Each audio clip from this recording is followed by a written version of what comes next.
edukator yang bakal memandu jalan-jalan teman-teman di Museum Pendidikan Nasional. Oke, sebelumnya selamat datang di Museum Pendidikan Nasional Universitas Pendidikan Indonesia. Sebelum teman-teman nanti jalan-jalan ke museumnya, kita di sini nonton film dulu ya. Nanti teman-teman di sini bakal nonton video deskripsi, video penjelasan, video perkenalan tentang Museum Pendidikan Nasional. Jadi nanti di sini teman-teman bakal lihat dulu nih, nanti di dalam bakal ada koleksi apa aja, biar nanti teman-teman di dalam nggak kaget bakal lihat koleksi apa aja gitu. Oke, bisa disimak ya. Oke, kalau udah teman-teman bisa ini ya, tetap kondusif dengan karakteristik.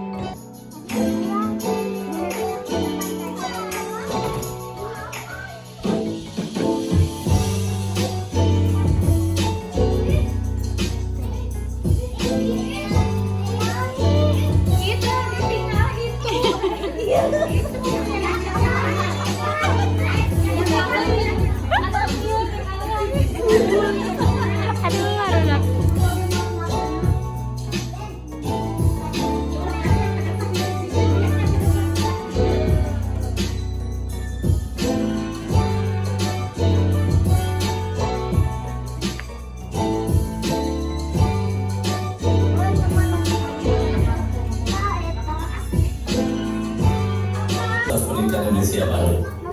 Kami hadir untuk menjadi bagian penting dari tumbuh kembangnya sarana pengetahuan, khususnya bidang pendidikan nasional.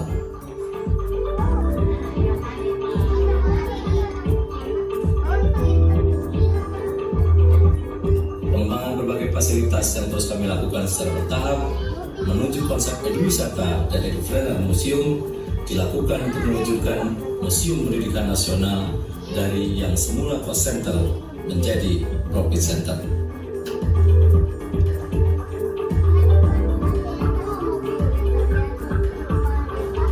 Untuk memanjakan kehadiran Anda, berbagai fasilitas semisal tempat parkir seluas 3.000 meter persegi telah kami siapkan. Akses menuju Museum Dinas pun mudah. Anda tentu telah mengenal kawasan Jalan Setiabudi yang berada di wilayah ketinggian Kota Bandung yang sejuk dan indah dan berada pada jalur lintasan menuju wilayah pariwisata di Bandung. Jadi, tunggu apa lagi? Jadikan Museum Dinas sebagai salah satu destinasi rekreasi edukatif, tempat rekreasi dan juga tempat belajar.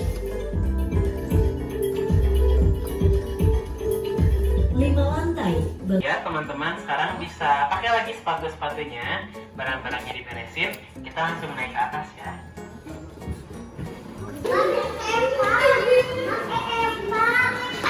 Oke. Teman-teman, tahu manusia purba? Pernah nonton film yang orang-orangnya pakai kayak gini kayak Tarzan? Oke, orang-orang kayak gini itu banyak dijumpai di masa prasejarah. Kalau teman-teman nanti mungkin kalau ada besar bakal belajar masa prasejarah ya teman-teman. Oke, masa prasejarah itu masa di zaman belum memiliki kebudayaan seperti saat ini. Nah, kalau teman-teman lihat di sini kan kita membahas pendidikannya ya, bagaimana cara orang-orang zaman dulu belajar. Nah, kalau di zaman masa prasejarah, anak-anak itu belajarnya sama kayak teman-teman kalau lagi belajar di rumah. Kayak misalkan teman-teman pengen belajar masak. Nanti ibu teman-teman bakal bantu teman-teman buat belajar bagaimana cara memasak, bagaimana cara potong sayuran. Nah, di zaman dulu juga kayak gitu belajarnya.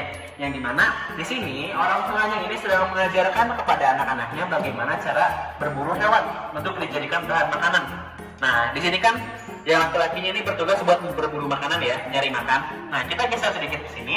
Ini juga sama. Nanti kalau misalkan hewannya itu udah ditangkap sama yang laki-laki, hewannya itu bakal dikasih buat ibunya, yang dimana ibunya ini bakal mengajari atau memberikan pelajaran kepada anak-anaknya bagaimana cara mengolah hewan buruan yang sudah ditangkap, biar hewan itu bisa dimakan sama semua keluarganya, kayak gitu. Jadi di zaman dulu itu belajarnya masih sangat sederhana ya teman-teman, belajarnya nggak harus ke sekolah, tapi belajarnya langsung di rumah buat memenuhi kebutuhan hidup sehari-hari kayak gitu. Oke? Terus nggak punya baju dulu mah. Betul. Ya, Makanya begitu. pakaiannya kayak gini. Nah, Oke, kita geser ke sini sedikit. iya. Oke, teman-teman pernah lihat film Krisna? Tahu? Nah, Kita masuk ke pendidikan di agama Hindu. Agama Hindu ini kan berasal dari India ya teman-teman. Kayak film Krishna. Film Krishna itu ada unsur agama Hindunya karena ada dewa-dewinya. Nah, di agama Hindu itu dewa-dewanya itu ada banyak. Salah satunya adalah Dewa Ganesha. Dewa Ganesha ini yang kepala gajah. Teman-teman pernah lihat dewa yang kepalanya gajah? Di film pernah lihat? Nah, Dewa Ganesha ini merupakan simbol pengetahuan di agama Hindu. Makanya ada patung Dewa Ganesha di sini karena kita kan museum pendidikan, jadi alat-alat yang ada di sini pun harus berhubungan dengan pendidikan kayak gitu. Makanya Dewa Ganesha dimasukin di sini. Dan gimana sih cara orang-orang di masa agama Hindu itu berkembang belajar? Teman-teman mungkin nanti kalau udah gede belajar lagi ya. Jadi di agama Hindu itu ada yang namanya sistem kasta atau ada pembedaan golongan di tiap masyarakat. Ada golongan yang paling tinggi itu golongan Brahmana atau para pemuka agama, yang dimana mereka ini bertugas kayak Pak Ustadz, Pak Haji. Teman-teman tahu Pak Ustadz, Pak Haji? Nah, di agama Hindu itu Pak Ustadz, Pak Haji itu ya, Pak Ustadz, Pak Haji itu disebut sebagai Brahmana. Nah, ini Brahmana ini adalah golongan yang paling tinggi. Lalu di bawah Brahmana ada golongan Satya. Teman-teman pernah lihat film-film kerajaan? Pernah tahu raja? Tahu raja? Nah, raja itu masuknya di golongan kedua. Nah, di golongan kedua mereka belajarnya tentang bagaimana cara mengelola kerajaan, kayak gitu aja belajarnya. Lalu di golongan ketiga ada Waisya. Waisya ini adalah golongan para pedagang.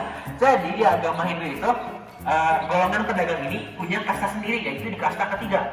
Nah, buat golongan-golongan lainnya itu masuk ke kasta yang paling akhir, yaitu kasta Sudra kayak gitu. Jadi belajarnya sesuai dengan mata pencaharian orang tuanya saja kayak gitu.